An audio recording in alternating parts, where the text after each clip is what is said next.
जब सिख धर्म की स्थापना की गई थी उस वक्त सिख गुरुओं ने समाज में फैली जातिवाद की कुरीतियों को नकारते हुए मानवता को सर्वोपरि मानकर सिख धर्म को आगे बढ़ाया।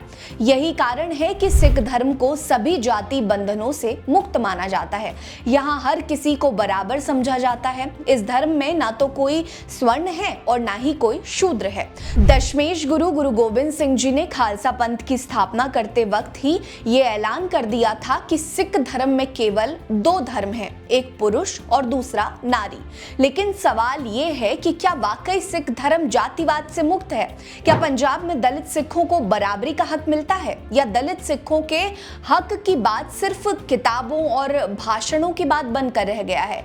नमस्कार, मेरा नाम है रीटा। आज की वीडियो में हम आपको पंजाब के उस सच को उजागर करेंगे जहां मजहबी और रामदासिया सिखों की आवाज को दबाया जा रहा है और उनकी पीड़ा पर सियासत से लेकर समाज तक खामोश हैं। सिख धर्म में बराबरी का दावा तो किया जाता है, लेकिन एक कड़वा सच ये भी है कि जिन लोगों ने हिंदू धर्म या अन्य धर्मों से आकर सिख धर्म अपनाया, उन्हें कभी मूल सिख का दर्जा नहीं मिला। उन्हें रामदासिया, मजहबी, रविदासिया, सांसी या फिर रंगरेटा जैसे नामों से पुकारा जाता है। सिखों के ये नाम उनकी पुरानी जातियों की छाया है जो सिख धर्म में आने के बाद भी उनके साथ ही चिपके रहे। इन्हीं को पंजाब में दलित सिख कहा जाता है। रामदासिया सिख वो लोग हैं जो कभी हिंदू चमार जाति से थे और रामदास जी महाराज के अनुयायी बनकर सिख धर्म में आए।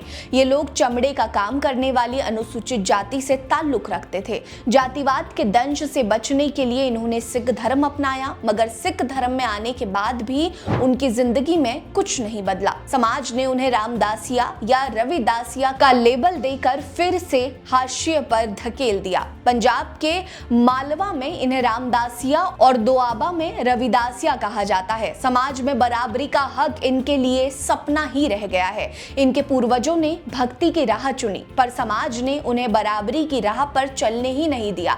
वहीं मजहबी सिखों की कहानी और भी दिलचस्प है, लेकिन दर्दनाक भी है।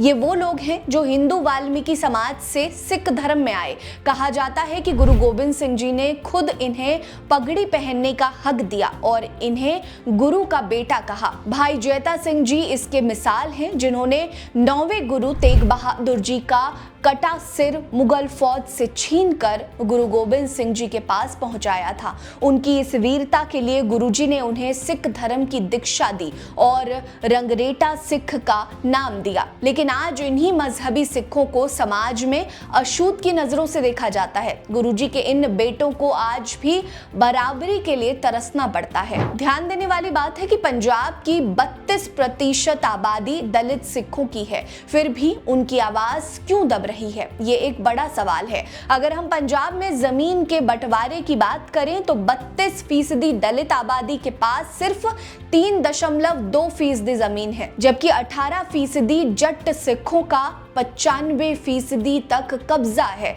वहीं साक्षरता दर को देखें तो पंजाब की कुल साक्षरता दर 75.84% है, लेकिन दलित सिखों की साक्षरता दर सिर्फ 56.2% है। शिक्षा और रोजगार के अवसरों की कमी के चलते दलित सिख नशे और अपराध की चपेट में आ रहे हैं। साल 2021 में जब रामदासिया सिख समुदाय से आने वाले चरणजीत सिंह चिन्नी पंजाब के पहले दलित सीएम बने, तो ऐसा लगा कि शायद अब दलित सिखों की बात होगी, उनके लिए कदम उठाए जाएंगे। लेकिन ये सिर्फ एक सियासी दाव साबित हुआ। इस सियासी दाव से कांग्रेस को वोट तो नहीं मिले, लेकिन दलित सिखों का दर्द भी जस का तस बना रहा। आम आदमी पार्टी ने भी अपनी चुनावी घोषणाओं में दलित सिखों को लेकर बड़े बड़े वादे किए, लेकिन राज्य में आज भी दलित सिख हाशिए पर ही हैं। पंजाब में जट सिखों का वर्चस्व हर क्षेत्र में दिखता है, चाहे खेती हो, सियासत हो या फिर समाज में पैठ की बात ही क्यों ना हो।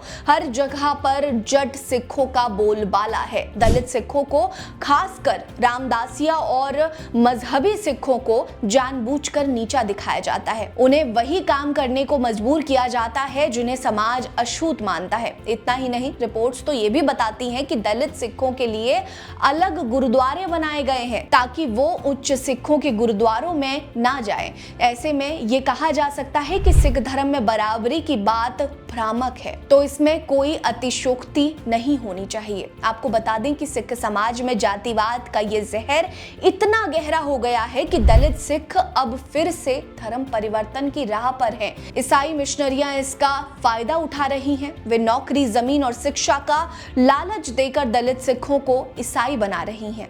ये पंजाब के दलित सिखों की बदहाली की तस्वीर है। बराबरी का सपना सिर्फ एक दिखावा बनकर रह गया है। दलित सिख न सिर्फ सामाजिक बल्कि आर्थिक रूप से भी कमजोर हो रहे हैं। मजदूरी, गरीबी, भूखमरी और प्रताड़ना उनकी जिंदगी का हिस्सा बन चुकी है। सबसे दुखद बात यह है कि दलित सिखों में भी एकता नहीं है। रामदासिया, मजहबी, सांसी या रंगरेटा जैसे सिखों के बीच भी अपनी अपनी जातियों को लेकर भेदभाव है। ये बंटवारा उन्हें और कमजोर कर रहा है। ऐसे में सवाल ये है कि जब गुरुओं ने ही सिखों में भेद नहीं किया तो फिर आज का आधुनिक समाज उन्हें नीचा क्यों दिखा रहा है? जब गुरु नानक देव जी ने ऊंच नीच के भेदभाव को काटने के लिए सिख धर्म की स्थापना की तो आज उनके ही इस धर्म में जातिवाद कैसे समा गया? इन सवालों के जवाब किसी के पास नहीं है। इस मसले पर आपकी क्या राय है? कमेंट सेक्शन में हमें जरूर बताएं। साथ ही वीडियो को लाइक करें, चैनल को सब्सक्राइब करें और हमारे साथ बने रहिए। नमस्कार।